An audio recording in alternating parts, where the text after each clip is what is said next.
प्यारे साथियों तो देखिए भाई, स्वागत है आपका एक और बिलीवर सीरीज के चैप्टर नंबर 4 और क्वाड्रेटिक इक्वेशन हम शुरू कर रहे हैं। अभी हमने रिसेंटली खत्म किया है अपना chapter number 3।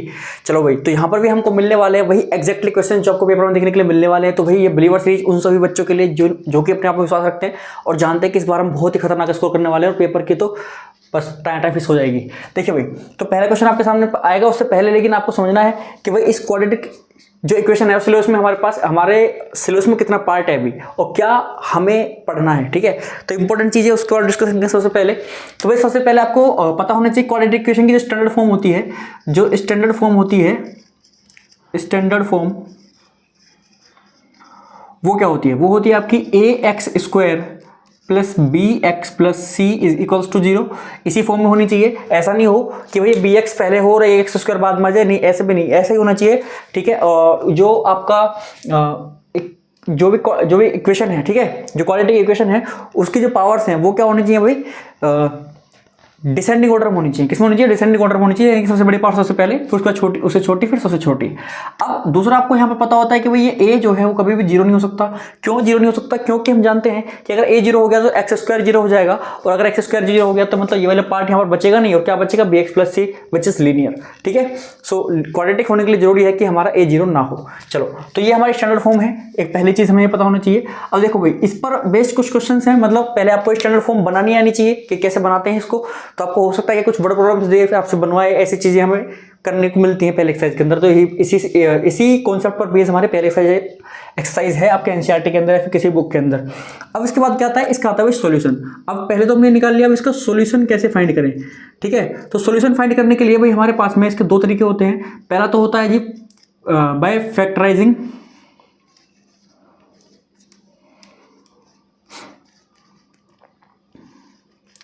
Bye factorising, method,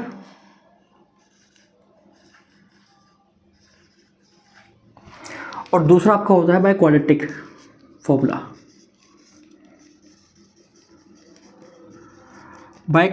formula, ठीक है। सो यहां पर हम अभी बेसिकली वो चीज डिस्कस कर रहे हैं जो कि जिनका यूज होगा, ठीक है, जिनको यूज करके हमें इसके क्वेश्चन को सोल्व करना है। और यहीं पर हम देख लेंगे कि हमें इस चैप्टर के अंदर पढ़ना कितना है। ठीक है, यहीं पे पता चल जाए कुछ मिनटों के अंदर। तो देखो, यहां तक हमारा स्टैंडर्ड फॉर्म ये होनी चाहिए। उसके बाद सॉल्यूशन कैसे निकालेंगे हम? दो तरीके से, पहला फैक्टराइजिंग मेथड, दूसरा आपका क्वाड्रेटिक फॉर्मूला। ठीक है, चलो वो क्या होंगे उनके बारे में बाद में बात करेंगे। और तीसरा लास्ट कॉन्सेप्ट जो बचा हुआ है हमारे सिलेबस में आज के टाइम में, वो बचा हुआ है सिर्फ नेचर ऑफ द रूट्स। क्या बचा हुआ है भाई? Nature of the roots. अब क्योंकि आप रिवीजन देखने के लिए आ रहे हो तो सर आपको पता होगा रूट्स क्या होते हैं। ठीक है, आपको रूट्स पता होगा अच्छे से, आपने पॉलिनोमियल पढ़ा है, वहाँ पे 0 पता होगा। तो जो पॉलिनोमियल चैप्टर में जिनको जीरोस बोलते थे उनको यहाँ पर रूट्स बोलते हैं। ठीक है, चलो, और रूट्स क्या करते हैं? रूट्स अपनी इक्वेशन को हमें सेटिस्फाई रखते हैं भाई। यानी कि ये क्वाड्रेटिक इक्वेशन है, तो आपको पता है क्वाड्रेटिक इक्वेशन के मैक्सिमम कितने सॉल्यूशन हो सकते हैं? केवल 2 सॉल्यूशन हो सकते हैं। उन दोनों सॉल्यूशंस को हम यहाँ पर रूट बोलते हैं। वही रूट क्या करते हैं? इस इक्वेशन को हमेशा सेटिस्फाई रखते हैं। ठीक है, सेटिस्फाई रखने का मतलब यह है कि यदि आप एक्स की वैल्यू यहाँ पर जो हमने निकाली है, दो वैल्यू होंगी ना, एक डालोगे वापस तो 0 के बराबर आना चाहिए, दूसरे डालोगे तो भी 0 आना चाहिए, बाकी और किसी एक्स की वैल्यू के लिए वो 0 नहीं होगी इक्वेशन। ठीक है, सो ये आपका लास्ट कॉन्सेप्ट है, हमें मतलब जो पढ़ना है कि आपको नेचर ऑफ द रूट्स। सो यहाँ पर आपका डिस्क्रिमिनेंट वगैरह रहेंगे, उनको हम डिस्कस कर लेंगे, उनकी चिंता आप बिल्कुल नहीं करेंगे। ठीक है, तो चलो अब चलते हैं अपने पहले क्वेश्चन की तरफ। और हम हर क्वेश्चन में ही कॉन्सेप्ट जो भी उस क्वेश्चन के अंदर कॉन्सेप्ट यूज हो रहा होगा उसको डिस्कस करेंगे। ठीक है, सो ऐसा कुछ नहीं है अलग से मैं इंट्रोडक्शन देने वाले हैं, कोई इंट्रोडक्शन नहीं होगा। पहले क्वेश्चन की तरफ बढ़ते हैं, चलिए। देखिए भाई, पहला क्वेश्चन क्या कह रहा है हमसे। देखो, बहुत ही सिंपल क्वेश्चन है, लेकिन एक बात ध्यान रखना, बिल्कुल वही वर्ड प्रॉब्लम हमने पहले ले लिए और अच्छा क्वेश्चन है। ऐसा क्वेश्चन आपको पेपर में जरूर मिलेगा। देखो क्या कह रहा है, ये कह रहा है 3 consecutive positive integers are such that the sum of the square first and part of other two is 46. Find the integers। मेरी बात सुनो, जब तक वर्ड प्रॉब्लम को हम पढ़ के समझेंगे नहीं, ठीक है, तो फिर उसका सॉल्यूशन भी मिलना हमारे लिए थोड़ा कठिन हो जाएगा। मतलब कहने का ये है कि आपको पहले वर्ड प्रॉब्लम आपके सामने अगर आती है तो उसको पहले पढ़ना है अच्छे से और उसकी एक एक लाइन को अच्छे से समझना है और उसके बाद आप लिखने की कोशिश करोगे उसे। ठीक है, सो सारा मेजर फंडा ये रहेगा। बाकी हालांकि इसको सोल्व करना बेहद ही आसान रहता है, तो आपको कोई दिक्कत नहीं आएगी ज़्यादा। देखो क्या कह रहा है, 3 कंसेक्यूटिव पॉजिटिव इंटीजर्स हैं। अब कंसेक्यूटिव का मतलब क्या है? लगातार जो आपके पॉजिटिव इंटीजर्स होते हैं, जैसे कि 1 2 3 5 6 7, ठीक है, इस तरीके से। सो अगर मैं पहले को x मान लूँ तो देखो अगला वाला 1 ज़्यादा है, दूसरा उससे अगला वाला 2 ज़्यादा है पहले वाले से। सो मतलब कहने का ये है कि अगर मैं पहला लेट आप सबसे पहले लेट करोगे, लेट 3 इंटीजर्स x प्लस 1, ठीक है। अगला वाला उससे 1 ज़्यादा होगा और उससे अगला वाला उससे 2 ज़्यादा होगा, यानी कि अगला वाला क्या होगा x प्लस 2। तो ये आपके लगातार 3 कॉन्जिक्यूटिव इंटीजर्स हैं, कोई दिक्कत यहाँ से। और उसने बोला आगे कंडीशन में कि the sum of the square first, ठीक है, यानी कि पहले का स्क्वायर, ठीक है, बाकी दोनों के प्रोडक्ट के, यानी कि x plus 1 into x plus 2 के सम के सम जो है वो आपका क्या है, वो 46 है। सो अकॉर्डिंग टू क्वेश्चन हमसे ये बात कही गई है। सो बस इस सिचुएशन को हमें सोल्व करके आपका आंसर निकालना है। अब बहुत ही सिंपल बन जाएगा। देखो यहाँ से कैसे, भाई मेरी बात सुनो, आपको पता है कि ये आपका एक्स स्क्वायर आया, यहाँ पे मल्टीप्लाई करोगे तो एक्स स्क्वायर, और इधर से जाओगे भाई एक्स एक बार इसके पास, एक बार एक्स 2 के पास, तो 2x प्लस 1x, या फिर x लिख सकता हूँ नॉर्मल में, और प्लस में आपका क्या आएगा 2 is equals to 46। Is that clear? बहुत ही सिंपल है। अब देखो ये एक्स स्क्वायर मिलकर 2x स्क्वायर हो गए, 2x स्क्वायर, ठीक है, प्लस में हो गया 3x प्लस में 2, और ये इधर आ जाएगा 46, तो माइनस 46 इक्वल्स टू 0। सो देखो सबसे पहले आपको स्टैंडर्ड फॉर्म जो है उसमें लेके आना है, मतलब इक्वल में आपके 0 होनी चाहिए हमेशा। सो 46 को उधर लेके आऊंगा ऑब्वियसली, ठीक है, तो उधर लेके आऊंगा तो क्या बन जाएगा, यहाँ पर देखो मैं कुछ प्रकार से करने वाला हूँ भाई। सो ये बन गई हमारे पास में इक्वेशन कुछ तरीके से 2x स्क्वायर प्लस 3x, और ये आपका 2 जब माइनस हो जाएगा 46 में से, सो आपको यहाँ पर बचेगा माइनस का कितना बचेगा भाई, माइनस का 44 इज इक्वल्स टू 0। सो अब आप यहाँ पर फोकस करेंगे, अगर ध्यान से देखोगे तो 40 इसको सोल्व करना तो आपको आता है, अगर आता है तो भाई मुझसे पहले सोल्व कर दो, ठीक है, नहीं तो मैं तो कर रहा हूँ। देखो आपको पता है इन दोनों को मल्टीप्लाई करते हैं, 44 टू 88। सो मैं इसको यहाँ पर लिखता हूँ, चलो इसका सोल्यूशन दूसरे पेन से करते हैं, ठीक है। सो देखो 44 टू 88 इसको साइड में लिख लो रफली, और दूसरा आपका ये जो वैल्यू इसको यहाँ पर लिखो 3, यानी कि आपको क्या करना है, इस 88 कैसे फैक्टर करने हैं कि भाई ये वाला साइन देखेंगे, अगर माइनस है तो माइनस यानी घटाकर, ठीक है, तो घटाकर आपका क्या आना चाहिए, 3 आना चाहिए। तो आप देखोगे कि यहाँ पर आपका क्या आ जाएगा 11, ठीक है, 8 ज़ा 88, और अगर 11 में से आप माइनस करते हो 8 को तो कितने बचेंगे आपके, 3 ही बचेंगे, ठीक है। तो दोनों कंडीशन सेटिस्फाई हो गई। सो मतलब आपको अब इस कंडीशन से क्या चाहिए, आपको बस इस 3 की जगह पर ये लिखना है 11 माइनस 8, खत्म कहानी, लिख दो यहाँ पर, ठीक है। सो 2x स्क्वायर प्लस 11 माइनस 8, ठीक है, x minus 44 is equals to 0। देखो कुछ बच्चे जल्दी कर सकते हैं इस चीज़ को, डायरेक्ट जिनको अच्छे सोल्व करना आता है वो करिए, मैं तो सब उन बच्चों को भी साथ में लेके चल रहा हूँ जिनको अभी तक इसको ये भी सोल्व करना नहीं आता है, ठीक है। चलो सो मैं हर बार ऐसे ही करूँगा। अभी देखिए ये क्या हो जाएगा, 2x स्क्वायर प्लस ये आपका 11x माइनस 8x और माइनस 44 इक्वल्स टू 0। दूसरी बात एक फोकस में आपको रखनी है कि भाई हर बार अभी ये मान लो अगर आपको अभी भी इसमें थोड़ा बहुत इशू है कुछ, तो आपको नेक्स्ट क्वेश्चन में, अगले क्वेश्चन में समझ में आ जाएगा, चिंता मत करिए, ठीक है। अभी देखिए इसको सोल्व करता हूँ मैं। सो यहाँ पर आप करना क्या है, अब यहाँ से आप क्या मैक्सिमम क्या कॉमन ले सकते हो, आपको पता है मैक्सिमम आप यहाँ से बस x कॉमन ले सकते हो इन दोनों में से। सो यहाँ से आ जाएगा 2x प्लस 11, ठीक है, माइनस, और यहाँ से बस मैक्सिमम 8 कॉमन आ सकता है, 8 भी नहीं 4 कॉमन आएगा, I am really very sorry, ठीक है, यहाँ से 4 कॉमन आएगा मैक्सिमम। सो माइनस 4 कॉमन लोगे तो यहाँ से क्या बचेगा, 4 टू 8 यानी 2x बचेगा, और ये माइनस यहाँ से कॉमन गया तो प्लस बन गया, और यहाँ से 4 जाएगा तो क्या बचेगा 11, क्या बचेगा 11 इज इक्वल्स टू 0, ठीक है। सो यहाँ पर देखो अब इन दोनों में से मैक्सिमम क्या कॉमन है, 2x प्लस 11 पूरा कॉमन आ रहा है भाई, यहाँ से भी कॉमन आ जाएगा, यहाँ से कॉमन आ जाएगा, ठीक है। सो कॉमन ले लेते हैं। सो यहाँ से आएगा 2x प्लस 11 कॉमन लिया तो यहाँ से क्या बचेगा, ये पूरा बाहर गया, यहाँ से बचेगा x, ऐसे ही यहाँ से ये पूरा बाहर गया तो यहाँ से माइनस का ये बचेगा 4 इज इक्वल्स टू 0, ठीक है। अब क्या करना है, चलो ये तो काम है पहले से, अब क्या करना है, कुछ नहीं करना, एक एक करके दोनों को 0 के बराबर रखो भाई। अब यहाँ पर लिखो if 2x plus 11 is equals to 0 then x is equals to minus 11/2, x minus 4 is equals to 0 then x is equals to 4। अब देखो क्योंकि वो कंजुगेटिव पॉजिटिव इंटीजर्स की बात कर रहा है तो वो नेगेटिव वाला तो हम हमारे यूज का ही नहीं है, so this is not possible, so possible is 4। सो यहाँ से आपका पहला इंटीजर क्या जाएगा, सो नाउ अब आपको क्या करना है, आपको इंटीजर्स बताने हैं, ठीक है, आपको इंटीजर्स बताने हैं। तो पहला इंटीजर फिर आपको लिखना है नीचे नाउ, ठीक है, कॉन्जिक्यूटिव इंटीजर्स आर, पहले x की जगह पर क्या लिखोगे 4, फिर 4 प्लस 1 यानी कि 5, फिर 4 प्लस 2 यानी कि 6। तो दिस इज द आंसर। चलो भाई, तो मुझे पूरी उम्मीद है भाई समझ में आ गया होगा सवाल। अगले क्वेश्चन की तरफ बढ़ते हैं। तो देखिए दूसरा सवाल हमारे पास क्या है और क्या कह रहा है दूसरा सवाल, ये कह रहा है the difference of square of two numbers, ठीक है, is 88 if large number is 5 less than the twice the smaller number then find the smaller number. देखो मेरी बात सुनो ध्यान से, अब आप ध्यान से देख रहे होगे कि हमने दूसरी वर्ड प्रॉब्लम भी कर रहे हैं और मैं आपको बताना चाहता हूँ भाई ये जो चैप्टर है ना क्वाड्रेटिक इक्वेशन, क्योंकि सिलेबस बहुत रिड्यूस हुआ है, अब उस लिहाज से चैप्टर एक तो बहुत इंपॉर्टेंट हो जाता है। क्यों भाई, पहले भी इंपॉर्टेंट था, पहले भी इसमें से बहुत क्वेश्चन आते थे और अभी भी बहुत क्वेश्चन आएंगे, मैं बता रहा हूँ आपको भर के आएंगे, और यहाँ से आपको छोटे से लेकर के बड़े क्वेश्चन तक मिलेंगे देखने के लिए, मतलब आपका एमसीक्यू से लेकर के और आपको 5 नंबर तक में क्वेश्चन यहाँ से देखने के लिए मिल सकता है भाई। सो इस चैप्टर को बहुत अच्छे से करना पड़ेगा, इसकी वर्ड प्रॉब्लम्स को बहुत ध्यान से करना है। एक तो वर्ड प्रॉब्लम्स बहुत आसान होती हैं, उनको पढ़ के बस एक बार समझ में आ गया ना तुमको, उसके बाद कुछ नहीं है उसको सोल्व करना, ठीक है, ध्यान रखना ये बात। जैसे कि ये सवाल एक बहुत अच्छा सवाल है, पेपर के लिहाज से बहुत इंपॉर्टेंट है, ठीक है, सो उसको भी करेंगे हम। देखो क्या कह रहा है भाई, ये कह रहा है the difference of squares of two numbers is 88। अब देखो यहाँ से तुम कुछ नहीं बना सकते, 2 नंबर की बात कर रहा है, उनमें कोई रिलेशन तो नहीं है ना 2 नंबर में, तो कैसे आगे बढ़ते हैं। If large number is 5 less then twice the smaller number, अगर मैं स्मॉलर नंबर को कुछ मान लूं तो मुझे लार्ज नंबर मिल जाएगा, सो वही करूंगा यहाँ से। सबसे पहली लाइन मुझे यहाँ से मिल गई कि लेट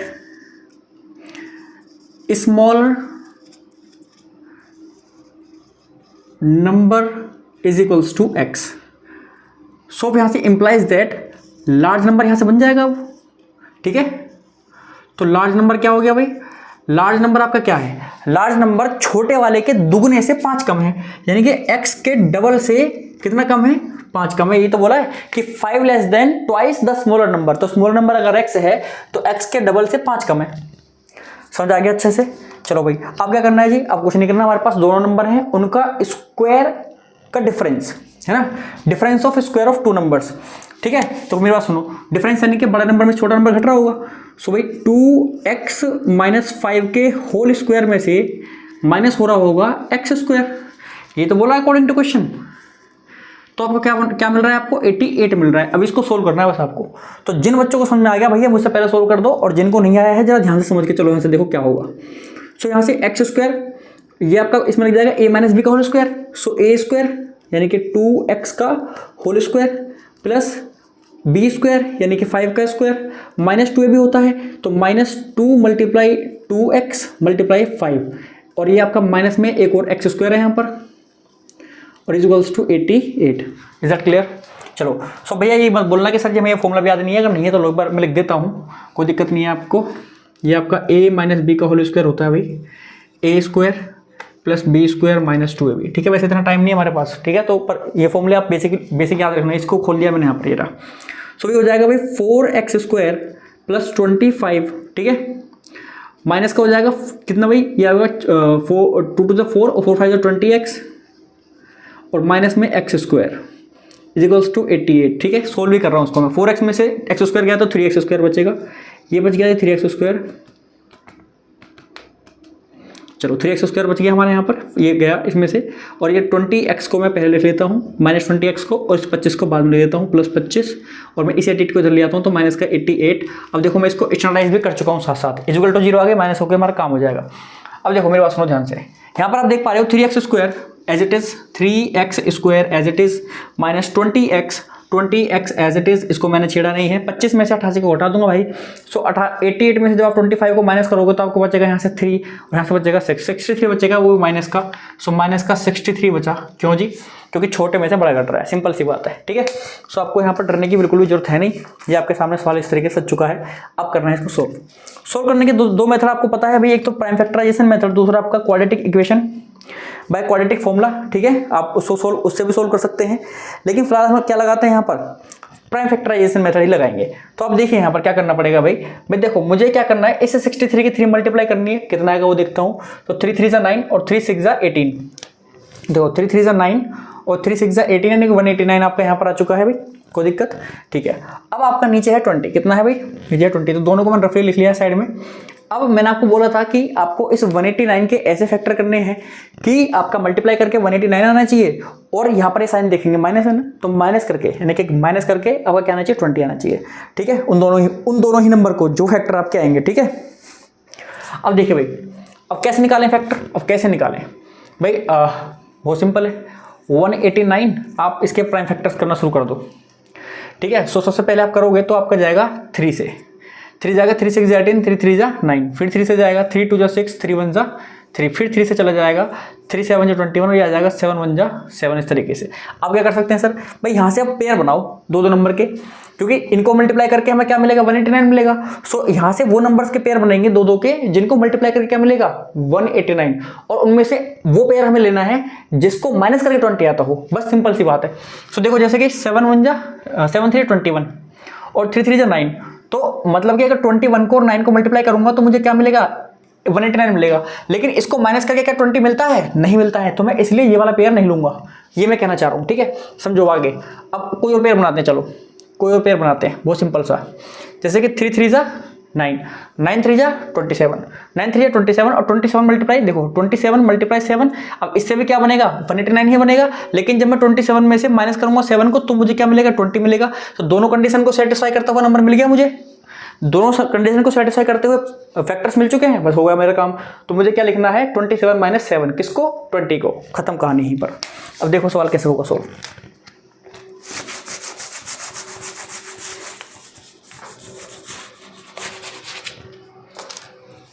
देखिए अब क्या लिखूंगा मैं, यहाँ पर लिखूंगा कि 3x स्क्वायर माइनस 20 को लिखूंगा मैं 27 माइनस 7, x बाहर है और माइनस में 63 इज इक्वल्स टू 0। अब इस चीज़ को यहाँ पर लेके आ रहा हूँ। यहाँ पर आप देखोगे भाई सिंपल सी चीज़ है 3x स्क्वायर, ठीक है। देखो ये माइनस इधर से अंदर चलेगा, उधर से x अंदर चलेगा, तो जब माइनस इधर से अंदर चलेगा तो साइन चेंज करेगा और x सबके पास आ जाएगा। तो यहाँ से आएगा माइनस 27x प्लस 7x, ठीक है, माइनस कितना है 63, माइनस 63 इज इक्वल्स टू में 0 चल रहा है, कोई दिक्कत नहीं।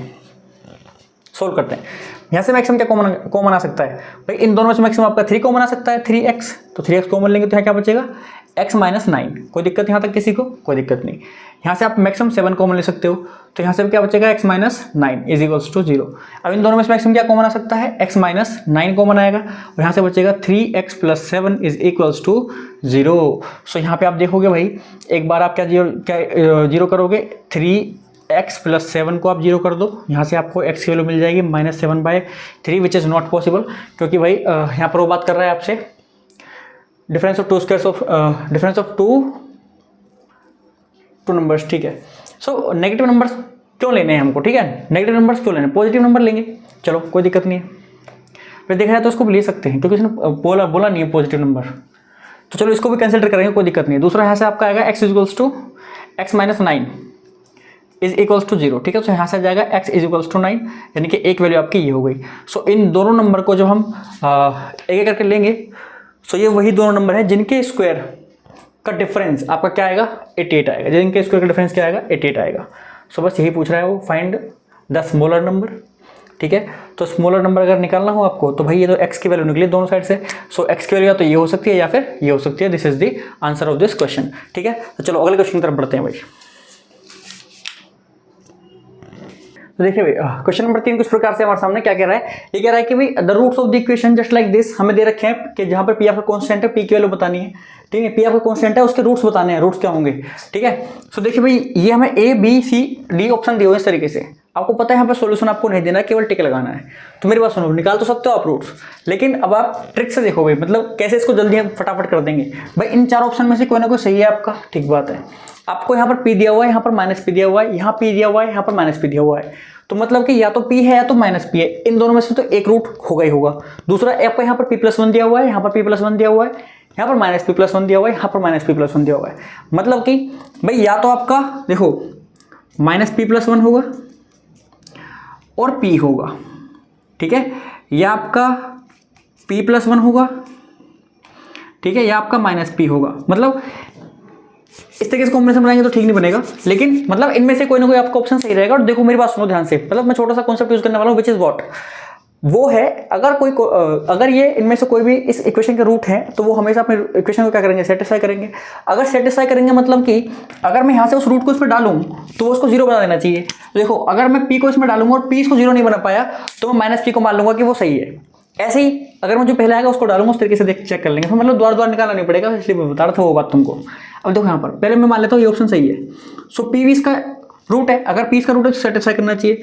सो मतलब p को मैं डालता हूँ x के जगह पर, तो p स्क्वायर आएगा पहले तो, प्लस फिर p आएगा, फिर आपका माइनस p स्क्वायर और माइनस का p, ठीक है। सो अब देखो plus P minus P cut गए, लेकिन और plus P minus P cut गए, और यहाँ से आ गया ये भी कट गए भाई। सो भी पी स्क्वायर हो सकता है। नहीं, गलती होगी मुझ पर, एक छोटी सी गलती होगी, पी लिया था ना मैंने, ठीक है कोई दिक्कत नहीं है, सही है सही है सही है सही है, ठीक है, हाँ ठीक कट गया, क्लियर। चलो भाई अब एक बार चलते हैं आगे की तरफ। मतलब पी हो सकता है, पी मतलब पी तो है, पी तो है। अब देखो अगर माइनस होता, अगर माइनस पी लेता तो यहाँ पर तो पी हो जाता, लेकिन यहाँ पर आता माइनस पी, फिर ये माइनस पी आपस में कटते नहीं, इसलिए आपका पी वाले ऑप्शन रहेंगे सही। मतलब जिनमें पी प्लस का है वो सही रहेंगे। मतलब पहला ऑप्शन भी सही हो सकता है, ये तो नहीं होगा, तीसरा ऑप्शन भी सही हो सकता है, ये भी नहीं होगा। तो इस तरीके से देखो एलिमिनेट हो गया आंसर हमारे, ठीक है। अब इन दोनों में से भी कौन सा होगा वो हमें पी प्लस वन से पता चल जाएगा।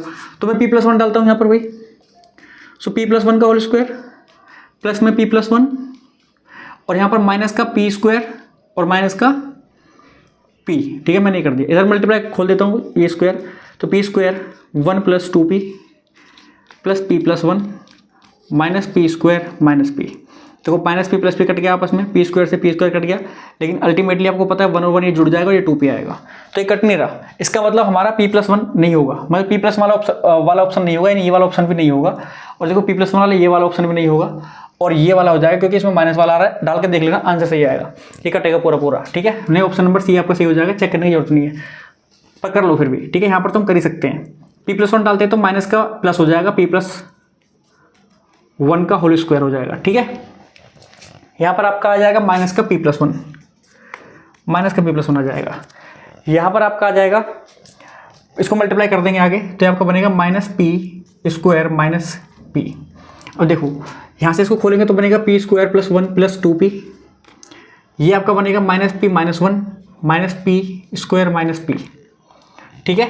चलो क्या कट रहा है देखो भाई, देखो पी और ये पी मिलकर होगी टू पी, इस तरीके से इससे कट गए, माइनस वन वन से कट गया, पी स्क्वायर से कट गया, क्या आया जीरो। सो इसने भी सेटिस्फाई कर दिया, यानी कि पी और माइनस पी प्लस वन आपके क्या होंगे ऑप्शन होंगे, ऑप्शन नंबर सी आपके सामने इस तरीके से, ये रहा सही, ठीक है। तो कंफ्यूज होने की जरूरत नहीं है, समझ जाओ बस मैं क्या कहना चाह रहा था स्टार्टिंग में, बस उसको थोड़ा सा ये समझ लो, ऑप्शन टेस्ट से हमने कर दिया है। तो चलो अगले क्वेश्चन की तरफ बढ़ते हैं भाई, सिंपल है, बाकी आप निकाल भी सकते हो, निकालने को भी जो मेथड आपका है उसको लगा करके आप निकाल भी सकते हो। देखिए भाई क्वेश्चन नंबर 4 क्या कह रहा है हमसे, बहुत ही बढ़िया क्वेश्चन है, पेपर में आने लायक है। ये एम के कुछ ऐसे करके आते हैं, मतलब कई बार हमें एम की वैल्यू निकालने के लिए आ जाती है, कई बार यही बस चेंज होकर थोड़ा के लगा देता है यहाँ पर। मतलब इस तरह का क्वेश्चन आपको पेपर में देखने के लिए 100% मिलने वाला है, 100 से 200%, ठीक है। अब देखो मेरी बात सुनो कैसे करना है, बहुत सिंपल है। ये कह रहा है एम की वैल्यू निकालो जो कि क्वाड्रेटिक इक्वेशन के रूट्स कैसे हैं इक्वल। मतलब उसने बताया है कि इस इक्वेशन के जो क्वाड्रेटिक इक्वेशन आपके सामने है इसके जो रूट्स हैं वो इक्वल रूट्स हैं। मतलब कि अगर दो रूट निकलेंगे तो दो, अगर दो आया आंसर तो दो दो, तीन आया तो तीन तीन, इस तरीके से दोनों रूट इक्वल हैं। लेकिन ये दोनों रूट इक्वल होते कब हैं? देखो भाई आपने एक वैल्यू पढ़ी होगी डिस्क्रिमिनेंट को हम डी बोलते हैं जिसको, जब उसकी वैल्यू जीरो हो जाती है तब आपकी ये जो कंडीशन है ये वाली होती है, यानी कि दोनों रूट कैसे होते हैं इक्वल होते हैं किसके, क्वाड्रेटिक इक्वेशन के। सो इसी कंडीशन को यूज करेंगे। पहले इसको थोड़ा स्टैंडर्डाइज कर लेते हैं। भाई आपको पता है इसको मल्टीप्लाई करोगे अंदर तो क्या आएगा 5m x², ठीक है, अंदर जाएंगे और तो -6m x और प्लस में 9 इज इक्वल्स टू 0, ये आ गया। अब इसको कंपेयर करेंगे, ठीक है, किसके साथ कंपेयर करेंगे, ax² plus bx plus c is equals to 0 से, और यहाँ से आपको a की वैल्यू मिलेगी विच इज़ 5m, b की वैल्यू मिलेगी विच इज़ -6m और c की वैल्यू मिलेगी विच इज़ 9। आप ध्यान रखना भाई जब आप a b c की वैल्यू लिखो तो साइन के साथ लिखना है आपको, माइनस में है तो माइनस में, प्लस में है तो प्लस में, और कोफिशिएंट्स को थोड़ा ध्यान से लिखना। अब ये ए बी सी की वैल्यू आ गई। अब उसने बोला है कि ये भाई जब इसको सोल्व करते हैं तो इसके रूट्स इक्वल आते हैं, पता है, मतलब कि जब हमने डी का निकाला होगा तो वो 0 आया होगा, तो ये कंडीशन हमें पता है पहले से ही। सो डी क्या होता है आपका b² - 4ac होता है, b² - 4ac is equals to 0 हमें गिवन है। b की वैल्यू डालो यहाँ से तो -6m का होल स्क्वायर -4 मल्टीप्लाई a की वैल्यू क्या है 5m मल्टीप्लाई c की वैल्यू क्या है 9 इज इक्वल्स टू 0। कोई दिक्कत यहाँ तक? कोई दिक्कत नहीं होनी चाहिए। यहाँ पर देखो आप माइनस का प्लस बन जाएगा और 6 का हो जाएगा 36 m² माइनस 5 चौक 20 और 20 निम्मा 180 180 m is equals to 0। So यहाँ से आप देखोगे कि m कॉमन ले लो दोनों साइड से, तो यहाँ से m कॉमन आ जाएगा, तो यहाँ से बचेगा 36m - 180 इज इक्वल्स टू 0, ठीक है। और यहाँ पर आप देख रहे हो कि अब इसको सोल्व करेंगे तो हमें क्या मिलेगा, एक बार तो m इक्वल्स टू 0 मिलने वाला है आपको भाई, एक बार तो m की वैल्यू 0 मिलेगी और एक बार आपको मिलेगा 36 m minus 180 is equals to 0 और यहाँ से आप इसको लिख सकते हो 36 m इज इक्वल्स टू 180 और m इज इक्वल्स टू 180/36। ठीक है, अब कितनी बार कटेगा, 6 से कट रहा है, 6 से कटेगा 6 बार, 6 से कटेगा 3 बार और 6 से कटेगा 5 बार। सो यहाँ से m की वैल्यू आ गई 5, एक m की वैल्यू आ गई 5। तो देखो मेरी बात सुनो, अब m की वैल्यू 0, वो 0 क्यों नहीं हो सकती, देखो मैं बोल रहा हूँ विच इज़ नॉट पॉसिबल। हम m की वैल्यू 0 यहाँ पर लेंगे पर ये आपका नहीं हो सकता 0 के इक्वल। क्यों, आपको पता है कि अगर ये m 0 हुआ तो फिर ये x² 0 हो जाएगा, फिर क्वाड्रेटिक नहीं रहेगा। सो मतलब कहने का ये है कि आप m इक्वल्स टू 0 वैल्यू नहीं मानेंगे, आप केवल क्या लेंगे, m इक्वल्स टू 5 लेंगे, जो कि हमारे सवाल का सही आंसर भी है। ठीक है, so m is equals to 5 is the right answer of this question. ठीक है, और वही आपको टिक भी करना है। चलिए अगले क्वेश्चन की तरफ बढ़ते हैं। देखिए भाई, फिफ्थ क्वेश्चन आपके सामने कुछ प्रकार से है और ये बहुत ही इंपॉर्टेंट क्वेश्चन है। आपको दिया हुआ है फाइंड रूट्स, मैंने शॉर्ट में लिख दिया है, मतलब इसके रूट्स निकालने आपको इस इक्वेशन के। अब मेरी बात सुनो, आपको एक ऐसा क्वेश्चन देखने के लिए मिलेगा पेपर के अंदर जिसके अंदर अंडर रूट वगैरह आ रहे हो, वहां पर आपको सीधे आपसे क्या निकलवाएगा, रूट्स निकलवाएगा। तो देखो ऐसे क्वेश्चंस को करना बहुत आसान होता है। आप चाहो तो इसमें कोई मेथड लगा सकते हो कि बोला नहीं है उसने, आप चाहो तो इसको क्वाड्रेटिक फॉर्मूला से भी कर सकते हो, उसके अलावा आप इसको भाई नॉर्मल भी कर सकते हो फैक्टराइजिंग मेथड से। अब देखो कैसे करेंगे, आपको पता है इन दोनों को मल्टीप्लाई करनी पड़ती है पहले। तो जब 2√3 मल्टीप्लाई आप √3 करोगे तो आपको मिलेगा 6, क्योंकि √3 3 हो जाएंगे और 2 मल्टीप्लाई होकर 6 आएगा, कोई दिक्कत नहीं। और आपको यहाँ पर एक 5, आपको इस 6 के ऐसे फैक्टर करने हैं कि भाई जुड़ के आ जाए 5, जुड़ के आए 5। ठीक है, तो जो होंगे 2 × 3 यानी कि 2 + 3 करेंगे तो मिलेगा 5। बहुत सिंपल चीज़ है, कोई दिक्कत नहीं है, इतना आसान हम कर सकते हैं। अब इस चीज़ को मैं यहाँ पर करने वाला हूँ, कैसे करेंगे भाई, सिंपल ऐसे लिखूंगा मैं कि 2√3 x², कोई चीज़ नहीं होगा यहाँ तक, एज इट इज रहेगा, बस इस 5 की जगह पर आएगा 2 + 3। सो यहाँ पर आ जाएगा 2 + 3 x + √3 इज इक्वल्स टू 0। सो क्या करना है भाई, अब क्या करना है, अब वही पुराना वाला काम, अंदर चलेगा बाहर आएगा, कैसे, 2√3 x² as it is, minus अंदर चलेगा तो बनेगा -2x, इधर से x अंदर आएगा, -2x -3x + √3 is equals to 0। कोई दिक्कत नहीं। अब क्या करना है भाई, अब इन दोनों में से कॉमन लेंगे कुछ मैक्सिमम और कुछ इन दोनों में से कॉमन लेंगे मैक्सिमम।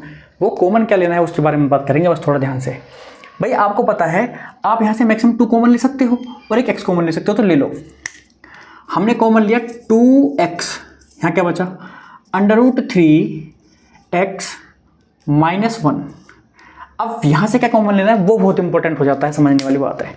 भाई आपको पता है कि यहाँ से √3 बाहर जाएगा जब भी आपका 1 बनेगा, क्योंकि यहाँ पर सेम बनना चाहिए, लेकिन √3 बाहर कैसे जाएगा, आपको पता है ये 3 लिखा हुआ है और ये 3 नहीं है, ये है √3 मल्टीप्लाई √3 है। ये केवल नॉर्मल 3 नहीं है, √3 मल्टीप्लाई √3 है, मतलब यहाँ पर 2 √3 है और 1 √3 यहाँ पर है। तो मैक्सिमम क्या कॉमन आ सकता है, यहाँ से √3 कॉमन आ सकता है भाई, तो निकाल देते हैं फटाफट से, √3 कॉमन ले लेंगे माइनस का।